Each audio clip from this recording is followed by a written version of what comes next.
Good day, everyone. This is your teacher, Miss Mars, and in today's video lecture, I am going to continue my discussion on the subject language learning materials development. On the previous video lecture, I talked about the standard approaches to materials evaluation, and prior to that, I talked about lesson 3 under unit 4, and definitely that's all about developing materials for teaching reading skills. So on today's video lecture, I am going to focus on the writing skills. So this time I am going to share my PowerPoint presentation to you. Here it is. Lesson 4 is all about materials for developing writing skills. So let's try now to explore on this lesson. So in writing, the steps comes in a cycle. So it is what we call the steps for writing. And in fact, a writing is one of the macro skills that are really like disliked. They're mostly disliked by language learners. And you know what, class? There are steps in writing, and writing somehow is not really loved by a lot of language learners. So because if we are going to consider writing, it is also 100% sure. If you love writing, you must also be into reading, because the way you can write well is if you also are a good reader, and if you have read a lot and you have acquired a lot of vocabulary, and that would be easy for you to express your thoughts or what you have in your mind. So let's try to take a look at the steps for writing. So it's a cycle. And first thing that we need to do when we write is, number one, we have to decide the topic. So that's the thing that we have really to look into. What is it that I will be writing about? What will be my topic? And then after, we have to research and collect information. So we will not just write based on everything. It's just based on our, what is in our mind. It's not like that. We have to do our research and collect information, especially if our write up or the thing that we are going to write is an academic paper, or it's a technical essay, or something that is more technical. Unlike if you will be writing some narratives or short story. But even if those are based on your creative mind and your creative juices, still you need to research and collect information before you can create a good short story, or before you can create a good novel. Because if you don't have fundamental information about the people or the characters you are writing, then that a write-up of yours would not appear real to the readers. And if the readers will read your novel or read your short story, they imagine it in their brain. And if you kind of write a half-baked or something that is really not as descriptive as it's supposed to be, or it's not something as vivid as it's supposed to be, then the learners won't be able to imagine the scenes or the setting that you have to that you are letting them imagine, and there won't be any connection between you and the reader.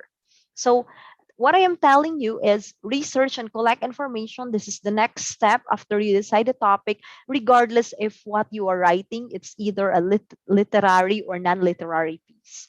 Then outline and plan. After you gather information, you have to outline and plan how would you go over with the information that you have in your hand.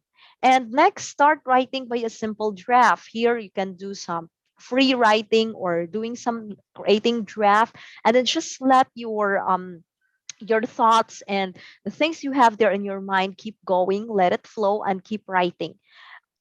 One of the hardest steps when we write is definitely starting writing. When we are still in the beginning and we haven't even write a single word, then it's very difficult. That is one of the most difficult parts, when writing, is how we could start it. And most of the time, we will be stuck in the beginning and at the ending as well. Ending, if it is technical paper, or if it's an academic paper or an essay, it's easy because you are just going to provide a clincher or wrap up what you discuss in the body.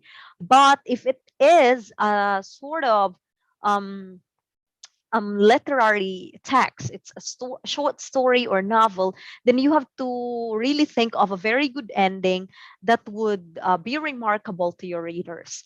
And after you can have your simple draft, you need to review your write up, you need to edit it. Of course, there will be a lot of things to need to be edited in the draft, and you do the formatting, and then it then that's it, and then you will start again deciding a new topic, and then you go and go and go, and that's a cycle for steps for writing. So the roles of writing materials, why are we going to be talking about writing materials in order for us to develop, you know, materials in writing?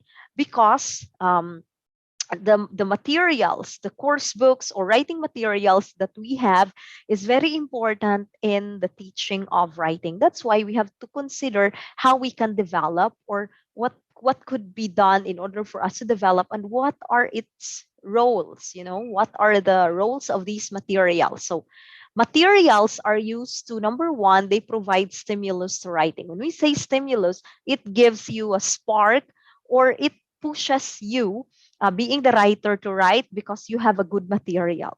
And the materials also, class, they assist you towards understanding the language, and it would allow you to write effectively and to help teachers with ideas for organizing lesson activities. So for example, in our case, in the context of teachers, what are we gonna usually write is, of course, lesson plan, or syllabi, lesson plan, syllabi, course materials, or mostly it's really lesson plan. So because of these materials about how to create a lesson plan, we are guided accordingly, and we could be able to organize our lesson activities and how we are going to present our lesson. It would be easier for us to organize them. Is it because of the writing materials that we have? In many contexts, moreover, language materials may be the only opportunity students have to study target text. So in any context, or in many contexts rather, we have the language materials for us to let the students, or this is the only avenue where students have to study and have to write.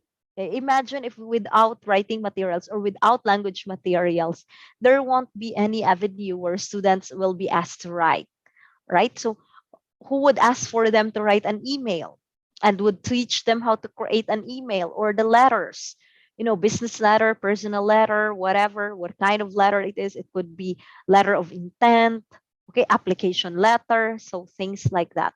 And the next slide, we'll be looking into table 19.1, which lists the main roles of materials. So table 19.1, the roles of materials in writing instruction according to Highland in the year 2003. So we have here models, sample text exemplars of rhetorical forms and structures of target genre. So when we say rhetorical forms, we know that in writing, we do have carry modes of categories. So for example, what is our objective and what could be a possible write-up that we are going to create in order for us to meet that objective? No, for example, we wanted to create an exposition, or maybe we'll have an argumentation, or it could be a description, or it could be just informative essay. So those are some of the rhetorical forms, and also the structures of our target genres. Now we have also language scaffolding. So language scaffolding, this is the sources of language, exemplars for discussion, analysis, exercises, and etc. We do also have reference. Our materials would help us refer to existing and things already, may it be online or paper-based information, explanations, and even examples of relevant grammatical, rhetorical, or stylistic forms. So, we could not even write something without a sample. Most of the time, we would say, "Oh, can I see a sample? How should we go over this one? Do we have steps how to write this?" So this is why we need the materials in writing. And stimulus sources which stimulate writing, it could be a paper or internet text. It could even include video, graphic, or audio material or items of realia. So sometimes we read a poem, or somehow we read a short story, and then we became very moved by the story because we related with the story so much. And because of that, it would stimulate us to also express and write about our experience. Or it could be there is a certain advertisement or somehow infographics about writing, and when we watch that, as we watch that, we were able to um, you know we were encouraged to write something. So that's why our materials, definitely the language materials, would stimulate us to write. Next, models. To explain further, models are used to present good examples of a genre and also illustrate its particular features. So, for example, we have a text example class. There is a topic, and the topic is all about letter writing. And I am going to present you a model of a letter, of an application letter. And from there, I will be explaining to you the different features or parts of the application letter. So, the representative samples of the target text can be analyzed. We can compare and manipulate in order to sensitize students to the way they are organized and the kind of language that they typically find in them. So I will go back to my example on the letter writing. If it is a business letter, of course, there are do's and don'ts, especially in terms of the language or the words that we are going to use. So our diction or our word choice, we have to know what are our word choice. Are we going to say in a business letter, "Hey, how you doing?" Are we going to say like that? Of course, no. So we have to consider also how those things are presented, the word choice, our organization, the parts of the letter, and everything should be in there. And that's what we are going to teach our learners based also on the example. So they will be guided accordingly. And then we have here materials which scaffold learners' understandings, would definitely provide opportunities for discussion, guide them to write, allow them to analyze and manipulate the salient structures and vocabulary. And then we have here materials definitely develop an understanding of grammar. Those materials that develop understanding of grammar, they concern how meanings can be codified in distinct and recognizable ways, shifting writing from the implicit and hidden to the conscious and explicit. And scaffolding materials, therefore, they recognize that grammar is obviously a resource for producing text, because how could we be able to create a sentence or a discourse without knowing how to arrange the words into a string? Okay, like how could we do that? And are based on the principle that an awareness of text facilitates writing development. If you are aware, it would allow you to write. For example, class, in research paper, if you know how to create a research paper, of course you will be able to write a research because you have an awareness and you know exactly what are the parts or what are the different chapters that are included in a research and the other parts as well. How about if we go to the publishable format? How would we go over it? So those are things that we need to consider. And if we could be able to see those things in actual or a sample, then they could scaffold or they could guide us how to do or write something. So reference materials, unlike those used for modeling and scaffolding, the reference material are more or less concerned knowledge rather than practice. So here it's more on the theories. Okay, that's why we have here concern knowledge. So your knowledge or your cognizance or your awareness of that, but it would not really like allow you to do practice. It's not more on a practical. This materials won't let you do a lot of practical examinations or won't really allow you to be engaged, but just inform you or give you knowledge. So this category includes grammars. Okay, we have dictionaries, it could be reference manuals, some style guides, but they all function definitely to support your understanding so that you could be able to write based on how it is explained and some examples and advice.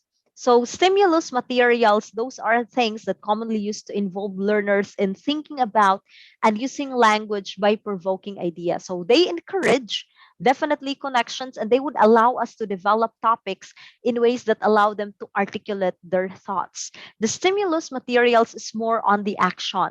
Okay. It would more or less allow the readers here to really put what they have learned into action, since from the word stimulus, that means you are being pushed or you are stimulated, you are encouraged to write, and because of that motivation that you have, you're going to apply it. But when we say reference materials, it's just like I have a notes with me and I am reading it, and then I learned how about grammars and the vocabulary and stuff. But in stimulus materials, it allows me to really apply what I have learned. So selecting writing material. So this is now the portion that we have to really consider, because as teachers and as English language teachers, we are going to select writing materials that we can let our students to read. So any ELT course starts with two questions. Number one is, what is the proficiency of these students and why are they learning English? So this is something. What is the proficiency of these students and why are they learning English? So we have to really consider the proficiency level of the learners, and at the same time, what are their purpose? Why are they here? Why do they enroll in your class? Is it because they are English majors who will soon become English teachers in the future? So that is their purpose. And what is their proficiency level? Are these students beginner? Are they advanced? So we have to ask those questions in order for us to select the proper or the appropriate materials, writing materials that we can give them. And it is these questions which help focus the course and make it obviously relevant for learners.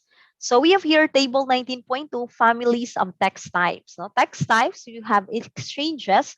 So example, the main feature of this one is joint constructions. An example of some written genre would be emails, because there would be correspondence here, internet chat, and letters. Forms, it could be the main feature would be printed with responded spaces. So we have simple and complex formatted text. Procedures like process essay, perhaps steps to achieve a goal. Here we can find instructions, procedures, protocols, or a process essay would, help us see procedures. And we have also information text. This is the text type, and the main feature is to provide you with data or news. Sample written genre, when you give descriptions, when you are going to present an explanation or write an explanation or a report. And then we have text type is story text. Main feature, retell events and respond to them. Sample written genre, you're going to do some recounts, and sample would be recounts and narratives. And persuasive text, here you will argue for against a thesis, or you're going to convince people, no, to believe on what you believe in. Example here would have expositions, discussions, and opinion text. So, for example, this is your purpose. You wanted to provide news or provide news or data to your learners. So these are the type of written material that you are going to consider and, let the students read. No, textbooks as writing material. So a common resource of materials for writing classes is obviously from commercial textbooks, when there are activities there that would allow or that would push our learners to be creating a write-up or a paragraph, and any, paragraph, any composition, and etc. Many teachers rely heavily on them as a source of ideas for course structure, practice activities, and language models, dipping into them even when they are not used as set text. And often a book class may be useful if we supplement omissions, or if we also adapt activities that definitely suit to the particular circumstance, and the process of reflecting on what gaps exist between the student's need and the textbook. It could offer a productive in course design and materials development. So we are not just going to, incorporate everything that we can find in the book or in the course book, but rather we should know the the the skill of deletion, or we are not going to include it. We will exclude this portion of the book because you believe it does not suit to the particular circumstance, or that your students have right now. And you have also to look into the gaps between the need of the students as well as what the textbook offers. Because if the textbook offers this and the need of the students is this, they don't match. So definitely why use the textbook? 5 ways of adapting materials, although in practice they shade into each other. So if we have the materials class, of course we adapt them, right? We adapt them to our lesson. We make use of the specific material. We extracted portions or information coming from this material, but it doesn't mean everything that we can find in this material, we just use it. Okay, we have to really know what is the portion that we have to use, what is it that is possible for us to use, and what definitely is not okay to be used. So things like that. That's what we call this adaptation. When we adapt, we take a portion of a material into our lesson, okay? Or we make use of the particular let's say poem, we make use of it. So that's how we adapt it. But it doesn't mean the entire book we will adapt and we will incorporate in our lesson. So we have here, when we say adapting, these are the practice that we have to consider. No, adding, we supplement the textbook, or we supplement what the textbook offers with extra readings, tasks, or exercises. That's what is meant by adding. Maybe we found out that this information presented in the book is definitely still not clear. It is still vague. So I am going to get some portion coming from other sources and also add task or exercises. That is adding.